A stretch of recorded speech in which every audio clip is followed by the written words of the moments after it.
Assalamualaikum warahmatullahi wabarakatuh. Waalaikumsalam warahmatullahi wabarakatuh. Semansa Poba, maju bersama, hebat semua. Salam sehat untuk kita semua. Oke, sebelum kita memulai MPLS hari ini, marilah kita berdoa menurut kepercayaan masing-masing.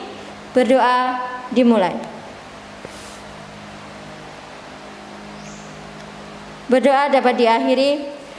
Selanjutnya menyanyikan lagu Indonesia Raya. Dimohon untuk peserta MPLS 2021 silahkan mengambil posisi siap berdiri dari rumahnya masing-masing. Menyanyikan lagu Indonesia Raya.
Peserta MPLS 2021 silahkan mengambil tempat duduk kembali. Oke, selamat pagi anak-anakku semua. Peserta MPLS 2021 SMAN 1 Negeri Kepoh Baru. Semoga selalu dalam lindungan Allah dan dalam keadaan sehat selalu. Amin. Berjumpa lagi dengan saya di sini dengan rekan kerja saya, yakni Ibu Romafika Oktavina. Di sini beliau akan menyampaikan sebuah materi dengan judul Wiyata Mandala. Baik Bu Vina, silahkan memperkenalkan diri terlebih dahulu. Ya, terima kasih Bu Fida atas kesempatannya. Halo, selamat pagi anak-anak. Bu Fida kemarin sudah berjumpa dengan kalian ya. Kalau saya baru hari ini. Ya, perkenalkan nama saya Romafika Oktavina. Kalian bisa memanggil saya dengan panggilan Bu Vina. Nah, di SMAN Kepoh Baru ini saya mengampu mata pelajaran fisika. Jadi nanti buat kalian yang masuk di kelas IPA pasti bertemu dengan saya ya. Sampai jumpa nanti di pembelajaran offline ya Bu Fida. Semoga pandemi ini segera selesai sehingga kita bisa belajar di sekolah seperti biasanya. Amin. Sudah mungkin itu perkenalan dari saya Bu Fida. Oke, cukup. Anak-anakku semua, di sini saya juga sambil menerima pertanyaan-pertanyaan dari kalian. Jika nanti ada materi-materi yang ingin kalian tanyakan tentang Wiyata Mandala, bisa segera ditanyakan via online. Oke, sepertinya juga sudah ada beberapa pertanyaan yang masuk. Sangat hebat, sangat luar biasa. Anak-anak kita saat ini sangat tanggap untuk melakukan MPLS 2021 ini. Antusias ya Bu Fida ya. Iya, sangat ya. Antusiasnya sangat baik. Ya. Oke, langsung saja pertanyaan yang pertama Bu Vina ya. Apa sih yang disebut Wiyata Mandala itu Bu? Oh iya, tadi belum saya jelaskan ya. Tadi Bu Fida sudah menjelaskan bahwa saya di sini akan menyampaikan materi tentang Wiyata Mandala. Tentu kalian sudah sering pasti ya mendengar ketika di SMP yang namanya MOS atau mungkin kegiatan-kegiatan sekolah, pasti ada yang namanya materi wiyata mandala. Betul seperti itu ya Bu Fida biasanya? Ya, biasanya juga dilaksanakan di awal pertemuan saat memasuki jenjang baru. Oh gitu ya. Oke, kalau mungkin kalian sudah lupa karena sudah sekarang kan sudah kelas 10, berarti 3 tahun yang lalu mungkin anak-anak masih lupa. Jadi saya jelaskan kembali bahwa wiyata mandala itu terdiri dari 3 kata, yaitu ada wawasan wiyata mandala. Jadi di sini merupakan suatu wawasan. Dia itu terdiri dari 3 kata. Yang pertama adalah wawasan, kemudian wiyata, dan yang ketiga adalah mandala. Nah, untuk wawasan sendiri itu seperti yang kita ketahui bahwa wawasan itu diartikan sebagai pandangan atau sikap. Iya. Nah, kemudian untuk wiyata itu dapat diartikan sebagai pendidikan. Kemudian mandala itu artinya adalah lingkungan, sehingga wawasan wiyata mandala itu dapat diartikan atau kalian bisa mengartikannya sebagai pandangan atau sikap kita bahwa sekolah itu merupakan lingkungan pendidikan, seperti itu. Itu adalah deskripsinya secara umum. Itu mungkin bagi yang tanya tadi Bu Fida. Oh, berarti untuk anak-anak wawasan wiyata mandala itu mengetahui tentang lingkungan sekolah kita ya Bu Yevina ya. Jadi harus paham bahwa lingkungan sekolah ini merupakan lingkungan pendidikan, seperti itu. Gitu. Oke. Selanjutnya anak-anak pasti masih bingung, apa sih tujuan dari wiyata mandala? Kenapa sih kita harus mempelajari tentang wawasan wiyata mandala tersebut? Oke, tujuan dari wiyata mandala tadi sudah saya katakan bahwa wiyata mandala itu tentang bagaimana cara pandang kita memandang sekolah sebagai lingkungan pendidikan. Jadi tujuan dari wiyata mandala itu juga tidak lain untuk tujuan pendidikan, tidak boleh ada tujuan lain di dalam sekolah ya. Jadi untuk tujuan pendidikan itu sendiri. Nah, di sini saya juga akan menyampaikan ya Bu Fida, selain ada tujuan itu ada juga yang namanya dasar hukum. Tentu karena kita di lingkungan sekolah ini kan merupakan lingkungan yang formal, jadi pasti ada yang namanya dasar hukumnya.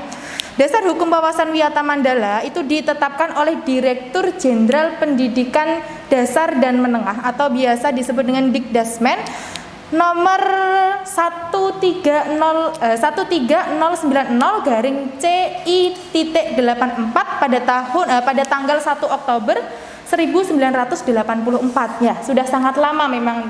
Jadi wiyata mandala ini sudah dikenal sejak dulu. Nah, itu isinya yaitu menjelaskan bahwa wawasan wiyata mandala ini merupakan konsepsi atau cara pandang kita yang memandang sekolah itu sebagai lingkungan pendidikan. Kembali lagi bahwa sekolah itu merupakan lingkungan pendidikan. Memang ditegaskan di situ, itu dasar hukumnya. Ya, berarti berkaitan juga sama sekolah itu sebagai sarana pembelajaran juga ya Bu? Iya, benar sekali. Oke. Kelihatannya juga ada pertanyaan lagi yang masuk. Ada siapa saja komponen sekolah tersebut, sekaligus peranannya apa saja sih dari komponen-komponen tersebut? Oh, berarti perlu apa tadi pertanyaan komponen? Iya, komponen dari sekolah itu siapa saja sih yang ada di dalam sekolah tersebut? Okay. Nah, kalian di lingkungan sekolah itu juga harus perlu tahu siapa saja warga sekolah atau bisa disebut dengan komponen yang ada di sekolah tersebut. Nah, di sini saya dan Bu Fida ini merupakan salah satu komponen atau warga sekolah. Yang pertama itu ada yang namanya kepala sekolah. Kepala sekolah di situ memiliki tugas, beliau itu bertanggung jawab atas segala yang terjadi di sekolah. Jadi apapun yang terjadi di sekolah itu adalah kepala sekolah yang bertanggung jawab. Iya. Dan setiap kegiatan itu juga harus diketahui oleh kepala sekolah, tidak boleh asal mengadakan kegiatan seperti itu. Berarti intinya kepala sekolah itu di sini sebagai pengendali semua kegiatan yang ada di sekolah gitu ya Bu Vina ya. Iya.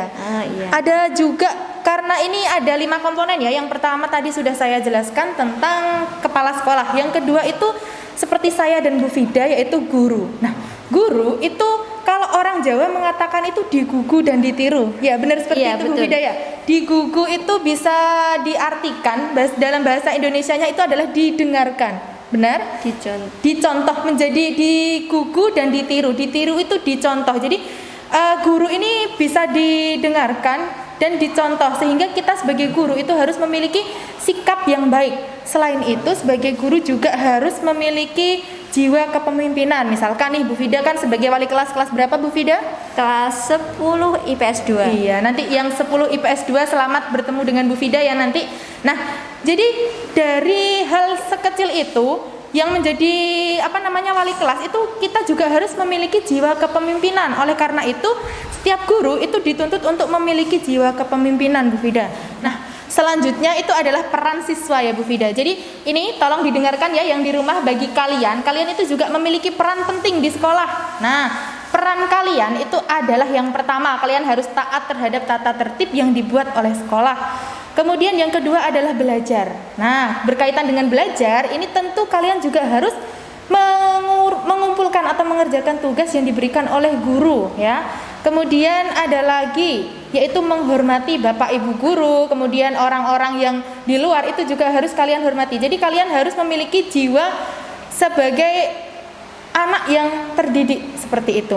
Nah, selanjutnya itu bukan hanya warga sekolah ya, komponen dari sekolah itu bukan hanya warga sekolah, akan tetapi ada juga masyarakat luar, di mana masyarakat luar itu sebagai pendukung kita. Jadi sekolah itu bisa berdiri, bisa bertahan juga atas dukungan dari masyarakat sekitar. Jadi mereka sangat berperan penting dalam keberlangsungan sekolah seperti itu. Ya. Itu penjelasan dari komponen-komponen ya, seperti itu. Nah, untuk peran dari masyarakat sekitar ini Bu Vina, biasanya di dalam sekolah itu biasanya saya dengar sebagai komite sekolah. Oh, seperti itu. Iya. Itu adalah peran atau perwakilan dari masyarakat sini untuk mendukung berjalannya atau berlangsungnya kegiatan dalam sekolah. Iya, komite sekolah. Iya. Selanjutnya Bu Vina, pertanyaan keempat, bagaimana cara kita menyikapi agar tujuan dari Wiyata Mandala tersebut tercapai? Tadi kan Bu Vina bilang kalau tujuan Wiyata Mandala itu mengetahui atau mencintai lingkungan sekolah. Jadi bagaimana upaya kita atau cara kita agar bisa menyikapi agar tujuan tersebut tercapai? Nah, di sini sebenarnya untuk menyikapi ya itu ada proses-prosesnya Bu Fida. Nah, prosesnya itu bisa terbagi menjadi 3. Yang pertama yaitu mengetahui. Sebelum kita bertanggung jawab, kita memandang sekolah sebagai rasa memiliki kepada sekolah, itu kita harus mengetahui dulu. Misalnya seperti ini, SMA Kepoh Baru ini tempatnya di mana sih? Kita harus tahu. Kemudian di dalam SMAN Kepoh Baru ini ada apa saja? Ada perpustakaan, terus kemudian kelasnya berapa? Itu kita harus tahu. Nah, yang kedua yaitu mengenal. Tadi kan sudah tahu bahwa di SMAN 1 Kepoh Baru ini ada perpustakaannya, ada laboratoriumnya. Nah, di laboratorium dan perpustakaan itu sendiri itu isinya apa saja? Di lab itu apakah lab Kepoh Baru ini sudah lengkap apa belum? Seperti itu. Itu mengenal ya. Jadi setelah tahu itu mengenal lebih dalam lagi. Kemudian setelah mengenal itu adalah mencintai. Jangan kok setelah mengetahui, mengenal kemudian pergi. Enggak ya Bu Vida, bercanda. Jadi mengetahui, mengenal kemudian mencintai. Cara mencintai seperti apa? Nah, tadi kan sudah tahu labnya di mana, isinya apa. Kemudian cara kita mencintai yaitu dengan cara kita menggunakannya. Misalkan di perpus, berarti bukunya harus kita baca, kita gunakan. Iya. Fasilitas yang diberikan itu kita manfaatkan seperti itu. Selain itu juga kita harus menjaga lingkungan sekolah. Itu termasuk dari mencintai sekolah seperti itu. Iya, berarti kalau kita mencintai semua yang ada di sekolah, kita harus menggunakan sesuai kegunaannya masing-masing. Iya, benar. Harus memanfaatkan sesuai dengan anjurannya. Iya. Seperti buku itu harus terpakai, jangan cuma dianggurkan saja. Iya, seperti itu Bu benar. Vina ya. Kasihan dia tertumpuk di perpustakaan. Iya. Mungkin ini ada satu pertanyaan terakhir. Setelah menurut Bu Vina, setelah disampaikannya materi ini, apa sih yang Ibu harapkan dari anak-anak didik kita? Baik, terima kasih. Ini pertanyaan mungkin dari Bu Vida sendiri ya. Oke, tolong didengarkan ya anak-anak. Jadi harapan dari adanya materi Wiyata Mandala ini memberitahukan kepada kalian bahwa ini loh, sangat penting bahwa kita itu memandang bahwa sekolah ini lingkungan pendidikan. Jadi kalian di sini tidak boleh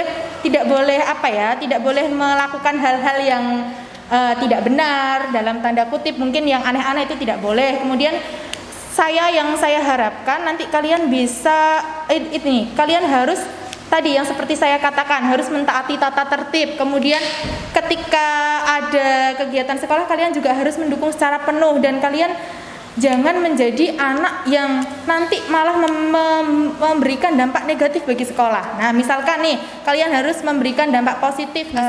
Mungkin itu Bu Fida yang dapat saya sampaikan sedikit tentang wawasan Wiyata Mandala ya. Nanti materi yang saya sampaikan di sini juga akan saya share ke kalian. Jadi, ketika kalian mendengarkan itu, selain mendengarkan, kalian juga bisa membaca materinya. Di situ akan lebih jelas lagi tentang apa sih sebenarnya Wiyata Mandala. Dan saya ingatkan kepada kalian, jagalah citra baik sekolah. Seperti itu. Mungkin itu yang dapat saya sampaikan, Bu Fida. Terima kasih atas kesempatannya untuk membagikan materi kepada anak-anak.